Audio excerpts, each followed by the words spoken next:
Muy buenos días, señoritas, ¿cómo están? El día de hoy vamos a dar inicio a una nueva temática en nuestra asignatura de español y vamos a hablar acerca de las tipologías textuales. Específicamente, esta semana vamos a hablar acerca del texto explicativo. ¿Qué es un texto explicativo?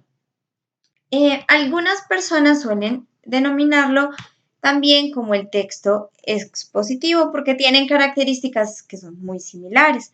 Nos exponen, nos hablan acerca de ideas, de conocimientos que nos permiten estar informados acerca de un tema en específico. Ambos hablan de una forma puntual, coherente y clara.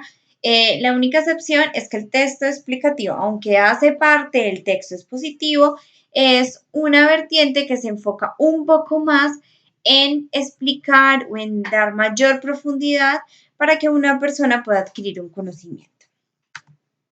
Bueno, en general, los textos explicativos nos aportan conocimientos. Entonces, son muy predominantes en el contexto académico.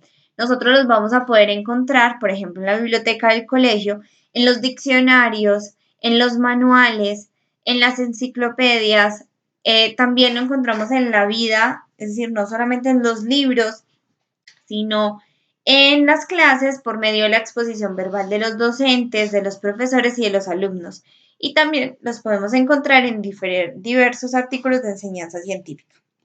Por ejemplo, cuando ustedes ingresan a la biblioteca y trabajan, por ejemplo, con el libro de Nueva Identidades Redes Sociales o cuando hablan con el texto de biología, ese texto de talleres que está identificado por grados, ahí vamos a encontrar diversos tipos de textos explicativos que nos hablan acerca de un tema y que intentan hacer que ese tema sea más asimilable o sea más fácil de comprender para la persona que lo lee.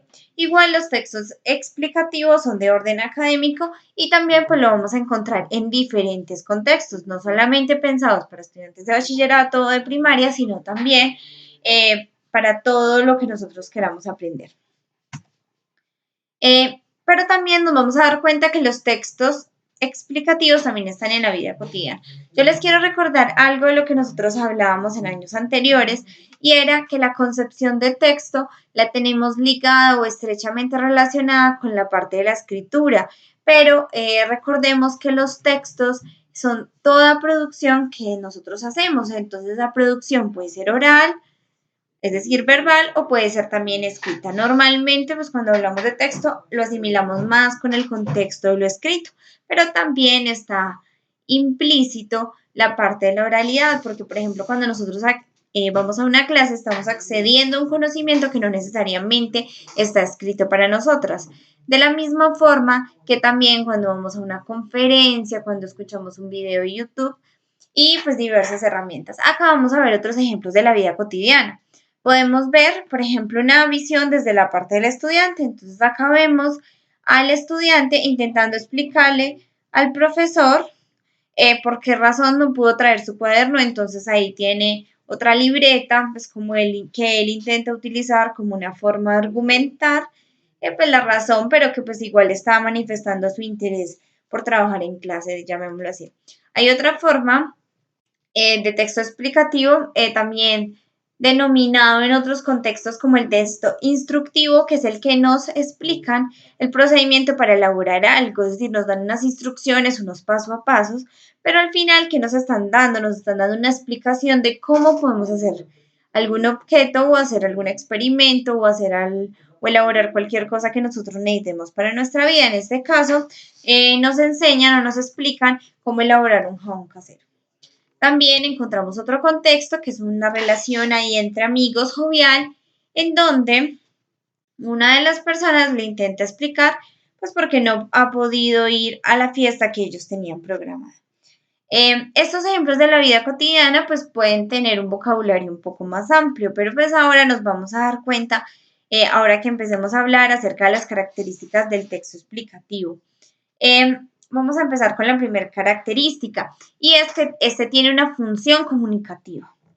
No todos los textos tienen la intención de comunicar algo. Por ejemplo, cuando nosotros hablamos de un texto narrativo, la función directamente no es comunicar, sino es trabajar esa parte estética del lenguaje, contar esa historia, pero no necesariamente para que esa persona se informe acerca de algo, porque muchos de esos hechos pueden ser imaginarios, pueden ser distópicos, entonces no necesariamente esa intención es comunicativa, no necesariamente quiere transmitir información, pueden estar diseñados para el entretenimiento y para diferentes funciones del lenguaje.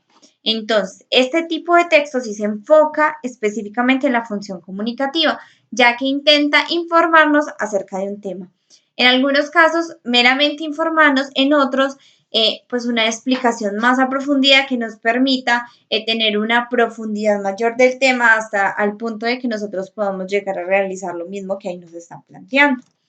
Este vocabulario, no cuando hablamos de la parte cotidiana, como los ejemplos que veíamos anteriores, sino cuando vamos ya más al texto escrito, este vocabulario que se utiliza suele ser más técnico. Recuerden que cuando hablamos de un vocabulario técnico es un vocabulario que está más contextualizado con una rama del conocimiento. Por ejemplo, si estamos hablando de medicina, entonces un vocabulario más médico o de la ciencia que queramos enseñar. Normalmente se hace de una forma clara y este vocabulario pues debe ser un vocabulario de fácil comprensión, pero sin querer decir que se lleve como a lo popular o a la parte cotidiana del ser humano, sino es un vocabulario que aunque es sencillo, no deja de ser académico porque este tipo de textos principalmente son académicos.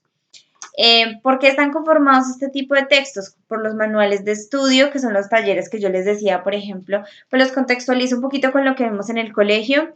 De pronto cuando trabajamos el libro, no sé si a ustedes les tocó años anteriores que veíamos el libro de español con las guías y que también había unas lecturas y unos talleres, ese es un ejemplo de manual de estudio. Cuando trabajan con el libro de biología, que en este momento no tengo muy presente cómo se llama, pero que ahí pues les hablan acerca de un fenómeno o de algo que les quieran hablar, por ejemplo, el fenómeno de la radiación, llamémoslo así, y entonces les hablan acerca del tema y les proponen una serie de actividades para facilitar la comprensión. También están los diccionarios, que ellos nos informan acerca de los significados de las palabras, pero también de las excepciones y una serie de contenidos. Pero los diccionarios no siempre se limitan solamente a darnos definiciones. También en muchos diccionarios podemos encontrar reglas de ortografía y podemos encontrar como conocimiento más técnico acerca de nuestro idioma.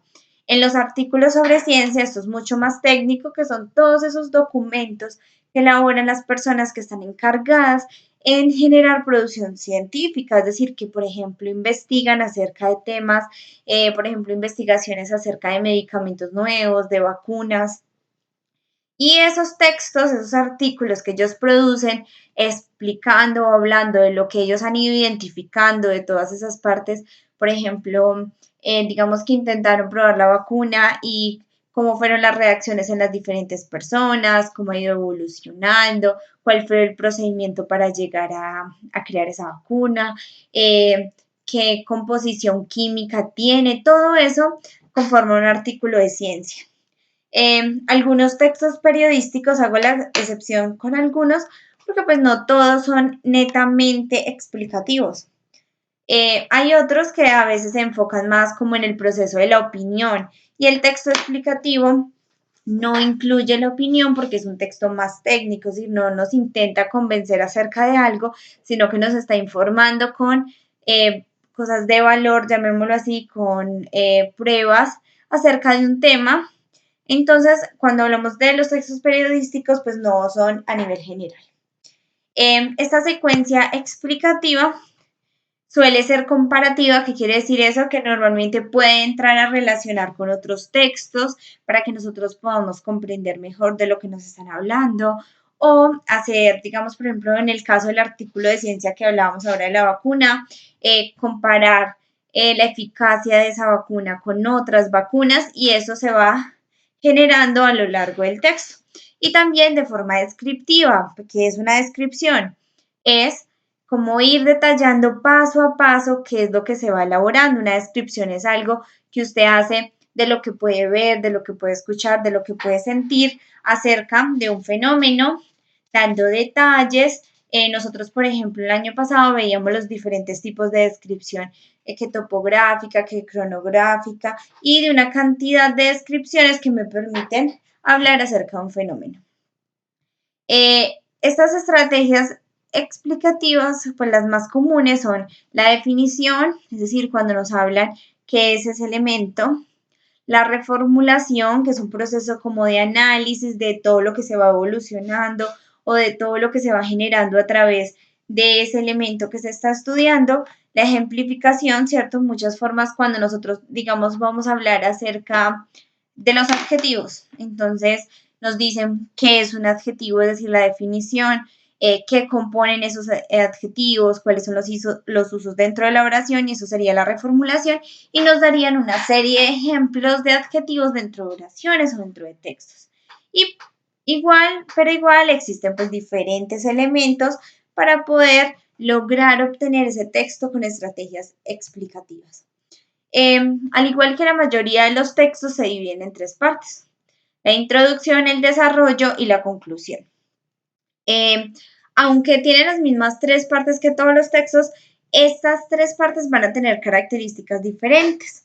Entonces, la introducción acá la toman desde el título e incluye los primeros párrafos, y aquí es donde se da origen al texto a través de interrogantes, es decir, cómo es algo o cómo era algo en el pasado, qué es, qué era, qué fue lo que sucedió, por qué eso sucedió un hecho.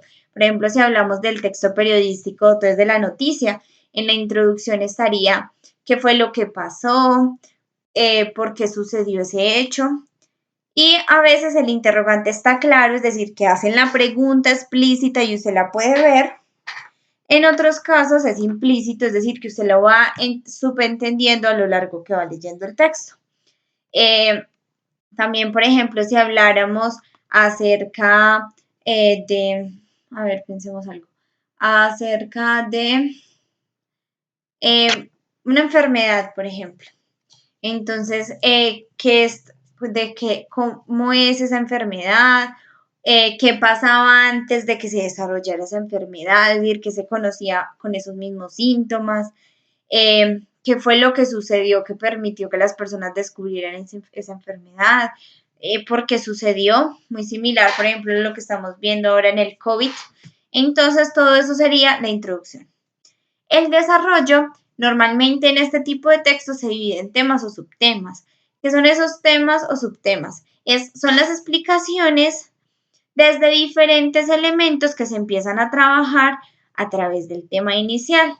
Por ejemplo, es cuando hablan acerca de, digamos que fuéramos a hablar de, usemos un tema de estadística. Vamos a hablar acerca del histograma. En la introducción nos dice qué es un histograma, de pronto qué llevó a las personas a empezar a trabajar el histograma, qué función tiene. En el desarrollo ya empezarían a ver los subtítulos o los párrafos que dividen el texto, entonces empezarían a hablar qué tipos de histograma hay, cuál es el paso a paso para elaborar un histograma, qué características tiene este histograma, y pues ahí ya veríamos lo que se compone como desarrollo. En el desarrollo, dependiendo de los textos, también encontramos ejemplos que nos permiten analizar a mayor profundidad el texto hablado. Y ya finalmente la conclusión. En algunos textos explicativos la conclusión no está tan explícita, es decir, se subentiende cuando leemos el texto. Generalmente, cuando los textos tienen esa conclusión clara que ahí se puede ver, es un breve resumen en el que se habla acerca de lo que trató todo el texto, o es una forma en la que se cierra la explicación, dando pues como una síntesis o dando como las ideas finales de lo que se expuso ahí. En algunos casos nos puede ofrecer un nuevo tema o un tema para ir profundizando más acerca de lo que estamos hablando. Por si desean consultar más información acerca de lo que estamos hablando, acá está la página web en donde saqué esta información que les he estado leyendo, presentando en este momento, pues para que puedan conocer más acerca del texto explicativo. Cuando ustedes buscan en internet se van a dar cuenta que no hay mucha información acerca del texto explicativo así específicamente, ya que en la mayoría de los casos lo relacionan como si fuera igual al texto expositivo, que ya lo vimos al principio de la exposición. Bueno, si yo quiero construir un texto explicativo o prácticamente cualquier texto académico, es de suma importancia que yo conozca los diferentes conectores. Entonces nos vamos a dar cuenta que aunque existen muchos tipos de conectores, los 9 principales son los siguientes: de causa, de consecuencia, de contraste, de concesión, de adición, de equivalencia, de evidencia, de orden y de secuencia. Acá no está el de ejemplificación, pero también existe. ¿Para qué nos sirven estos conectores? Para ir enlazando cada una de las oraciones y las ideas dentro del párrafo y que ese texto se sienta fluido, se sienta que está conectado. Es como si nosotros estuviéramos hablando de que nos vamos para un paseo. Los conectores serían como esas intersecciones o esas uniones que unen, valga la redundancia, una vía con otra. Si no existiera esos conectores, esas intersecciones o esas calles ahí de las esquinas, entonces cada una de las vías estuvieran sueltas y no habría ninguna forma de saber cómo llegar a un camino o cómo tomar la ruta correcta. Esos conectores me van guiando. También lo podríamos como relacionar con los letreros o con los carteles que encontramos en las calles que nos van dando la orientación de dónde queremos ir. Cuando un texto no tiene conectores, carece de sentido y hace que el lector sienta dificultad para comprender lo que él quiere decir. Entonces, pues acá no se los voy a leer, ustedes ya lo van a hacer en sus casas. Esta imagen, pues tienen dos opciones. Si tienen facilidad, la pueden imprimir y pegar en su cuaderno. Y si no, entonces la copiamos en el cuaderno. Pero pues si les queda fácil, es mejor que la impriman para que pues no tengan que hacer este ejercicio. Acá nos van a decir cuáles son los conectores, los ejemplos, nos va a decir qué función tiene y nos van a dar diferentes ejemplos. Igual esto ya lo hemos hablado en otros momentos. Pero pues es muy importante que lo tengamos muy claro porque esto es lo que va a hacer o lo que va a marcar la diferencia entre un texto de calidad y un texto que en algunos sentidos no cumple la función comunicativa que deseamos. Bueno, ahora vamos a proponer la actividad de esta semana. Entonces vamos a leer el siguiente texto. ¿Cuál es la tarea que ustedes van a realizar? Van a señalar las partes del texto, es decir, la introducción, el desarrollo y la conclusión. Me van a decir hasta dónde va la introducción, hasta dónde va el desarrollo, hasta dónde va la conclusión. Van a subrayar cada uno de los conectores que encuentren en el texto y aparte del texto, van a hacer un listado con estos conectores encontrados y van a escribir a qué clasificación pertenecen. Les voy a decir una cosa, el texto no lo deben copiar en sus cuadernos. Si ustedes tienen la forma de imprimirlo, lo imprimen. Y si no, ustedes me van a escribir en el cuaderno, por ejemplo, si me van a decir la introducción, profe, la introducción va desde el título hasta el renglón número tal del párrafo tal en la siguiente palabra. Listo. Y entonces no subrayarían los conectores, pues porque no van a tener el texto en sus cuadernos, sino que me escribirían solamente el listado y al frente me van a clasificar a qué pertenece. Por ejemplo, vamos a suponer que acá vimos el conector, pues. Acá está el conector, pues. No es una suposición, perdón. El conector, pues. Entonces vamos a mirar en esta lista y acá me dicen que el pues es un conector de causa. Entonces ustedes colocan pues y al frente conector de causa. Y así lo harían con todos los conectores que encuentran en el texto. Y vamos a responder a la siguiente pregunta. ¿Por qué crees que el siguiente texto es un texto explicativo? Argumenta tu respuesta. Es decir, ustedes me van a decir qué características tiene este texto para que se pueda catalogar como un texto explicativo y no como un texto argumentativo, un texto narrativo o un texto informativo. Es decir, me van a decir cuáles son esas razones de peso para identificarlo. Para esto pueden consultar información adicional que les permita tener mayor claridad. Entonces vamos a leer juntas el texto, igual ustedes después lo vuelven a releer. ¿Por qué hace frío en la montaña? Durante muchos meses de invierno, el majestuoso Canigó muestra el blanco manto de nieve que inspiró a Jacint Verdaguer su celebrado poema épico. Y si en un día soleado subimos a la cumbre, podremos comprobar que, a pesar de que el sol caliente y queme la piel de verdad, la temperatura puede ser realmente baja. Podemos preguntarnos, pues, ¿por qué hace frío en la montaña? Antes de dar respuesta a esta pregunta, pensemos en una simple bomba para hinchar los neumáticos de una bicicleta. A medida que se hincha el neumático, el cuerpo de la bomba empieza a calentarse. Al cabo de un rato, la temperatura puede ser realmente alta. ¿Por qué se calienta? No se trata del rozamiento del émbolo con las paredes, sino de una propiedad de los gases. Al comprimirse se calienta, al expandirse se enfrían. La atmósfera es un fluido y como tal fluido, la presión que se mide en cada punto es consecuencia del peso de la columna de aire que hay por encima del mismo. Ahora bien, a diferencia de un líquido ordinario, la densidad del aire no es constante, sino que a su vez es función de la presión que existe en cada punto.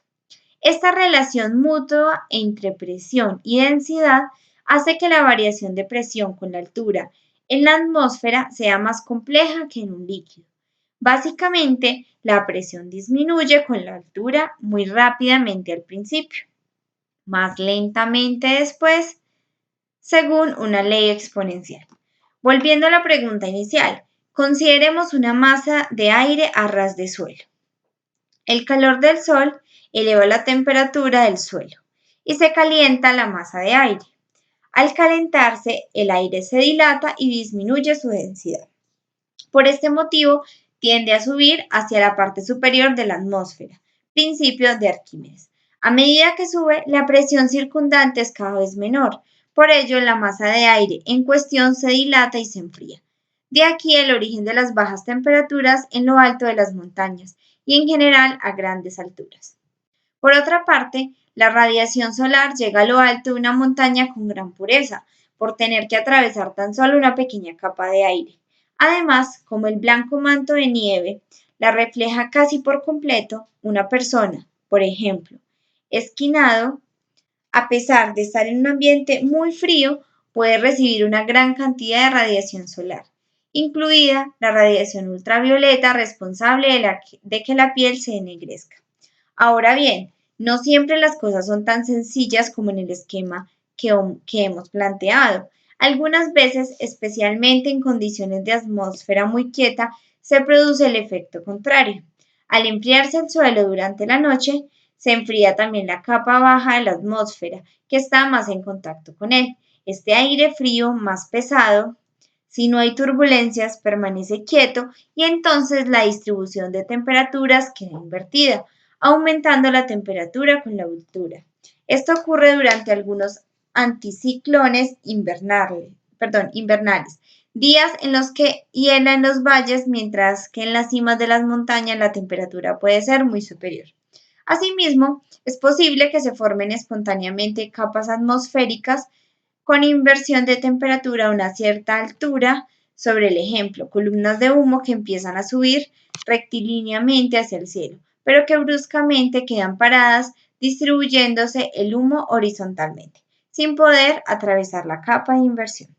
Este texto fue sacado de David Yu y María Baik, La naturaleza y el paisaje en Barcelona, Ariel, es la editorial, en 1993.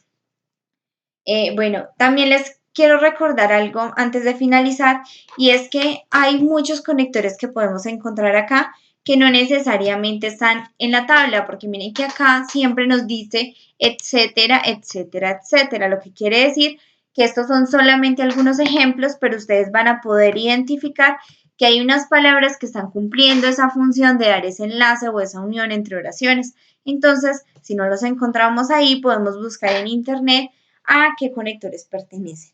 Y también cabe aclarar que como muchos de los textos son fragmentos, también cabría la posibilidad de que no haya una conclusión clara. Ya ahí les dejo como la inquietud referente a este texto, porque muchos de los textos que ustedes van a ver como textos explicativos son fragmentos. Entonces ya es decisión de ustedes analizar o mirar su reflexión si este texto tiene conclusión o si no, y explicar también el por qué en el caso de que no la llegase a tener. Listo, señoritas, que tengan una feliz semana. Muchísimas gracias y esta es la actividad de esta semana. Feliz día.